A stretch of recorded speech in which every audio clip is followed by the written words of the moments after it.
Micro ওভেনও দেওয়া হবে। এই পর্দা, মাইক্রো ওভেন এবং ওয়াশিং মেশিনগুলো আপনার মাধ্যমে পাওয়ার জোর দাবি জানাচ্ছি। মাননীয় স্পিকার, বাজেটটি শুধু বড় নয়, বাজেটে ঘাটতির অঙ্কটিও নিঃসন্দেহে অনেক বড়।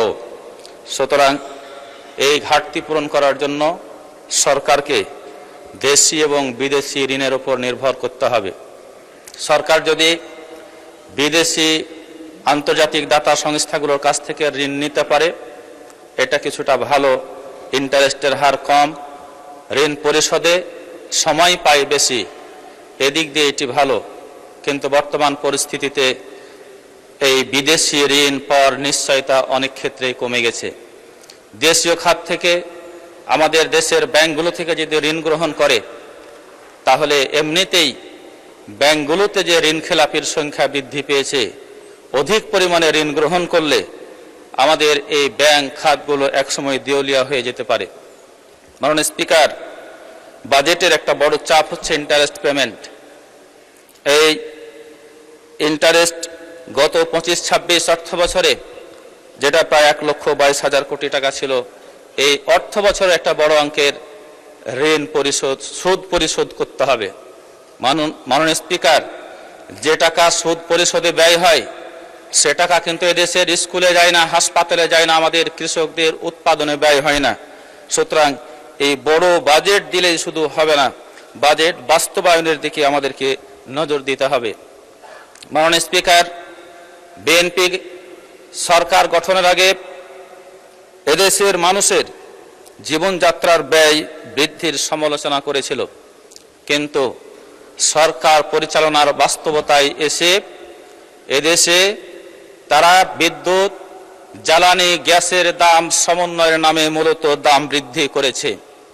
মাননীয় স্পিকার, যার ফলে আমাদের উৎপাদন, কৃষি এবং শিল্পে উৎপাদন ব্যয় বৃদ্ধি পাবে, মূল্যস্ফীতি বাড়বে, জীবনযাত্রার মান অসহনীয় হবে এবং ধীরে ধীরে দরিদ্র মানুষের সংখ্যা বৃদ্ধি পাবে। মাননীয় স্পিকার, বিশ্বব্যাংকের তথ্য মতে বাংলাদেশে বর্তমানে দরিদ্র মানুষের সংখ্যা প্রায় 4 কোটি। মাননীয় অর্থমন্ত্রী তার বাজেটে এই দরিদ্র মানুষদের কথা চিন্তা করে বিভিন্ন ধরনের ভাতা এবং কার্ডের কথা উল্লেখ করেছেন। এই ধরনের ভাতা এবং কার্ড দিয়ে দরিদ্র মানুষের কষ্ট সাময়িক লাঘব হতে পারে, কিন্তু দরিদ্র মানুষদের স্থায়ী সমাধান হবে না। দারিদ্র্য বিমোচনের টেকসই এবং কার্যকর সমাধান হলো কর্মসংস্থান সৃষ্টি করা। এই জন্য আমার স্পষ্ট প্রস্তাব হচ্ছে, ভাতা এবং কার্ড নয়, এদেশের যুবক এবং তরুণদের প্রত্যেকের হাতে কাজ তুলে দেওয়ার চেষ্টা করতে হবে। মাননীয় স্পিকার, মাননীয় অর্থমন্ত্রী শিক্ষা খাতে 1,36,606 কোটি টাকার বরাদ্দের প্রস্তাব করেছেন।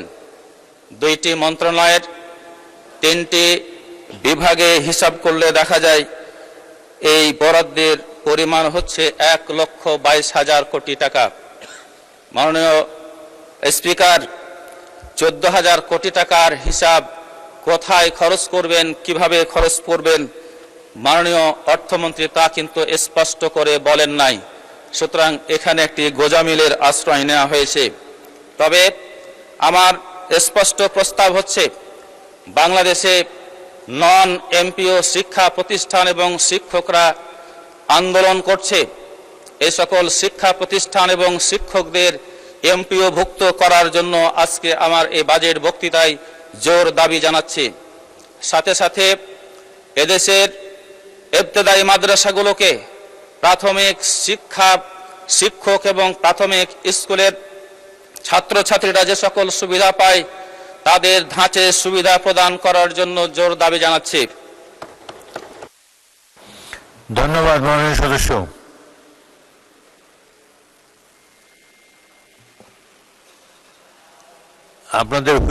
আপনার হুইপ তো টাইম দিচ্ছে না, আপনার হুইপ 1 মিনিট দিয়েছে, 1 মিনিটে প্লিজ কনক্লুড করুন।